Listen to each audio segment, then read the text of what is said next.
you don't have a lot of cash flow or money, attend a free one or see if you can, instead of, paying the $25, can you promote them in some way? Is there something you can donate to their event that you don't have to do out of hand, that you might have extra things of? I've donated a bunch of sea turtles, my little paper ones, with a QR code on them so that they had something to put in their goodie bags.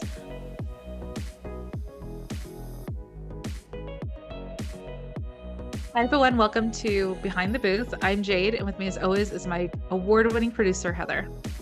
And on this channel, we talk about wild stories from Comic Con vendors. And today we're talking about something a little bit different.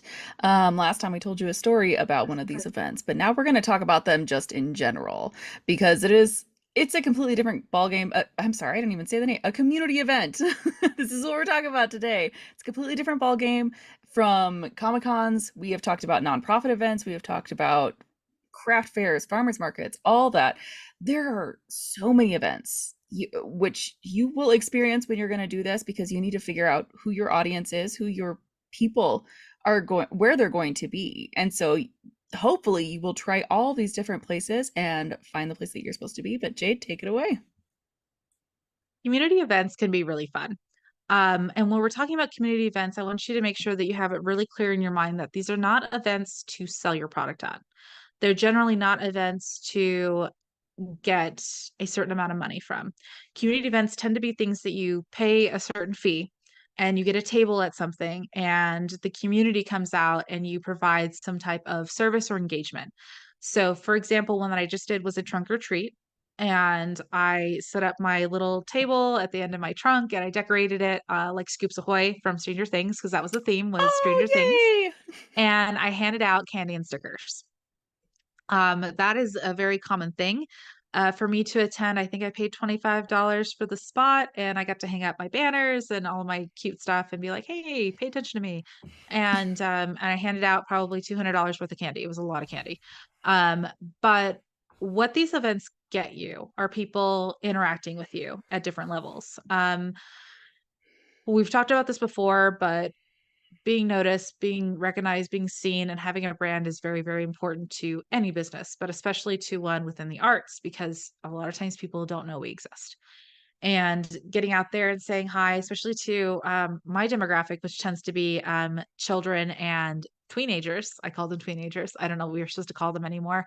But getting out there and handing them stuff, talking to them, and they're in a line. This was just like a super long line of just children and adults. And they say trick or treat and you hand them the thing and then you say hi and they ask you what your business is and you talk to them and then they move on. How much they're retaining is kind of neither here nor there.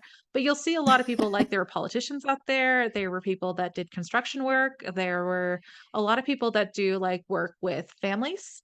There was a language teaching school that was there trying to teach third and fourth languages to cultures within our American studying system of, we're kind of only kind of teaching one language. So they're out there trying to promote that.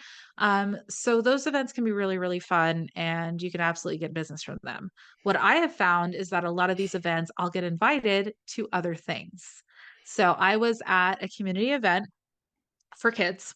I do a lot of these. 'Cause, I mean, kids are kinda easy to keep happy and they're part of my demographic, so I do a lot of these events, and it was in Colorado Springs. So I went to this event, I was able to sell some of my stuff, not all of my stuff, but I had a little booth, and I had to give out stickers, and I was on the treasure hunt map thing, so I had to sign their little map so they could enter to win a contest. You see those things a lot. Cute. It's a way to get people to talk to all the vendors, is that they'll hand you either a piece of paper, or in this case, it was a little map, and they had to go to all these different booths and get us to sign it or mark it. Gary does this at his event as well.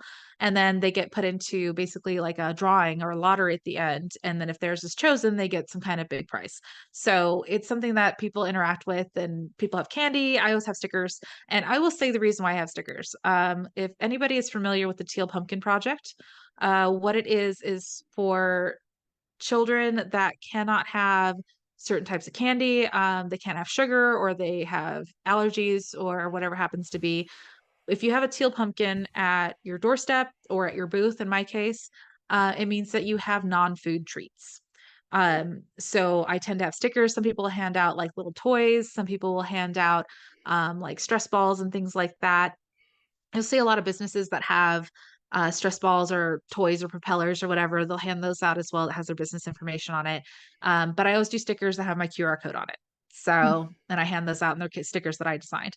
Um, so that way everyone's included. I don't tend to hand out food unless it's given to me to hand out food, but I always have the alternative for those children or those participants out there um, that can have that. So at this event, I was handing things out, blah, blah, blah, blah. And this person came up to me and said, "Oh, cool, Tokyo Dog Designs. And like, I see a lot of your stuff has like a Japanese like influence to it." I was like, "Yeah." They're like, "Well, we're doing this event called the Day in Japan. And it's going to be a single day event. We're going to have like the drum performers. We're going to have people talking about cosplay and anime and such. And we need vendors. It's $25. Would you like to go?" I had Yeah. never heard of this place. It was their second year doing it. I've done a lot of research on events, never heard of them. And it was a very niche community. And I said, "Oh my God, I'd love to. When is the date?" Pulled out my phone, like, have this shit ready because you want to be able to take pictures of people's cards. I take a lot of pictures of people's cards because I always fucking lose them. Or I take a picture and hand it back so I could save a tree.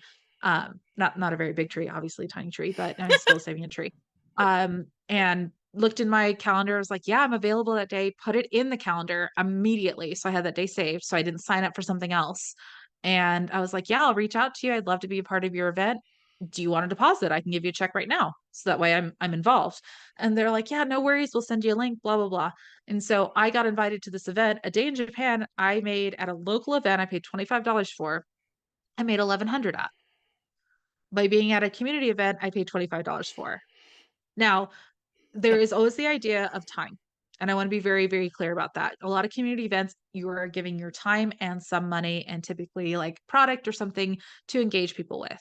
So it's not a free thing. Sometimes there are free community events, but you're still expected to like hand out stuff, because the idea is for people to come there and enjoy and do things. They'll have games and bouncy houses. And if you don't have a lot of cash flow or money, attend a free one or see if you can, instead of, paying the $25, can you promote them in some way? Is there something you can donate to their event that you don't have to do out of hand? That you might have extra things of. I've donated a bunch of sea turtles, my little paper ones, with a QR code on them so that they had something to put in their goodie bags. And instead of paying the $50, I think it was $100 for the event, I said, "I'll donate 100 turtles for your goodie bags." Yeah. They're like, "Oh yeah, that sounds great." I cut those bitches and put them in there, and I got to promote myself. So it worked out really well. And they needed shit for their goodie bags. So it worked out. But there are ways to work around and still, without having a lot of money and income, and ways to, say, "Yeah, here's the check, sign me up," to get involved in these events. And it really is your time. So as long as you can afford the time, you can do these events.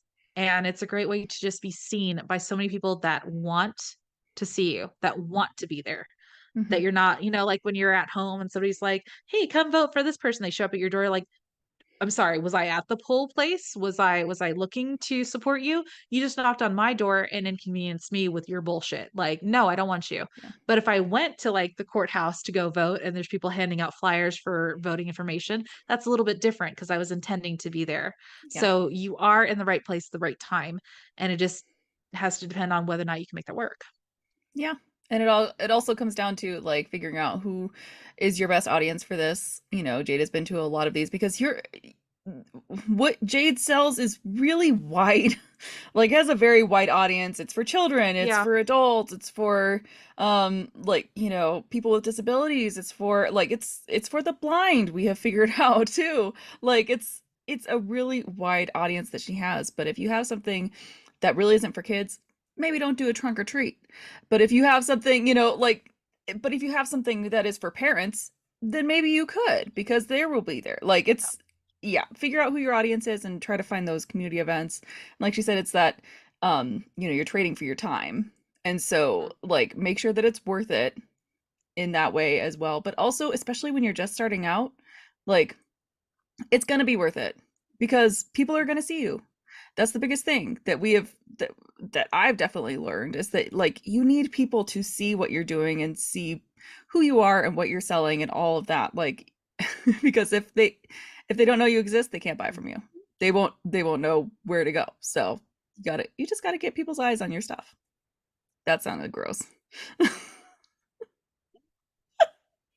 And I'll go with the gross train of thought there. There's some people that sell things that are for adults. So they'll sell like wine or they'll sell toys or they'll sell like inappropriate t-shirts and things like that. There are events that are there for you too that are put on by the community.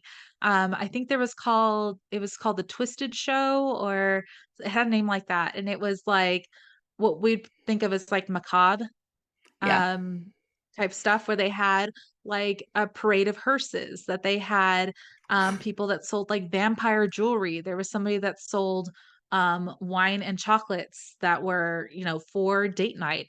And there are those events as well that they were completely able to do that attracted their correct people. So Yeah. there's nothing wrong with these events. And so if you want to know where to find them, literally go to a rec center, go to you'll have like the city of North Glen, their Yeah. office. They always have posters and shit everywhere. They have calendars online, and they almost always have sign up links that you Yeah. can go and sign up for and do things. And what's really fun is if you do it one year, they tend to reach out to you again and be like, "Hey, thank you for participating in our stuff last year. Would you like to participate this year? These are the dates." And Yeah. so you don't always have to look it up again. Like they'll provide that information for you, just like the trunk or treat reached out back to me. And I was like, "Oh yeah, I'm not at anywhere this weekend. I'll go. It'll be fun." And trying to have fun with it too. I mean, are you going to there's going to be dillweeds. There's going to be dickholes that are going to say things to you and be rude to you, and you're a fucking volunteer. And that is absolutely just heartbreaking sometimes to be treated badly. And have I been treated badly? Absolutely. I was giving out free candy and this kid wanted a specific flavor. And so I was like, I'll see if I can find it. Gave it to him. And the people that he was with, they're like, "God, that took forever. It's about time. Like, how do you not know what you have in your bucket?" Like just treated me really bad. They're like, "And can he have a sticker too, or is that not Oh my allowed?" And I'm gosh. like, "Yeah." And I'm like, "This is a free event with free candy, You like, guys and need to free go home and stickers." Like, check your attitude.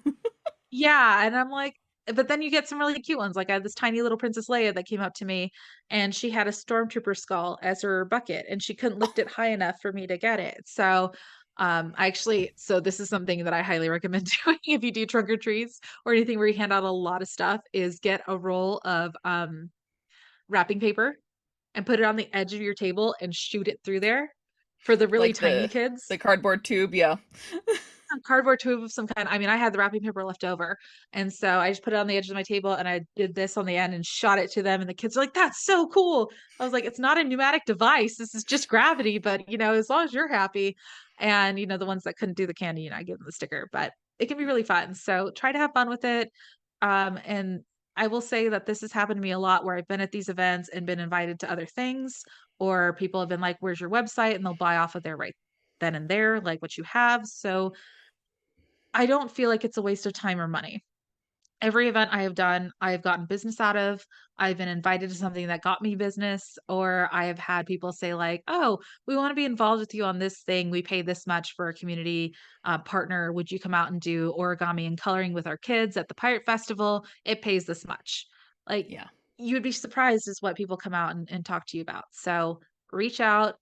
It's tough as an introvert to get out in front of people and talk to them, but I promise you, it is definitely worth it. Yeah.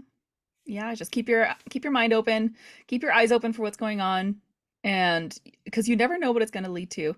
And if you have questions about being a good vendor so that you're, invited to other things and invited back to things, we have an episode about that too. So go ahead and listen to that because you want, like, if you're at an event and it's going well, you want to be invited back or you want to be invited to something else that they're doing. So be a good person, be a good person. That's just a general rule, but be a good vendor when Yeah. you're at these places. But just keep your mind open to what's out there. Thank you so much for joining us on this episode. We hope you find some great community events in your area. And a special thank you to Nerd Girl Podcast for producing this episode. We'll see you next time.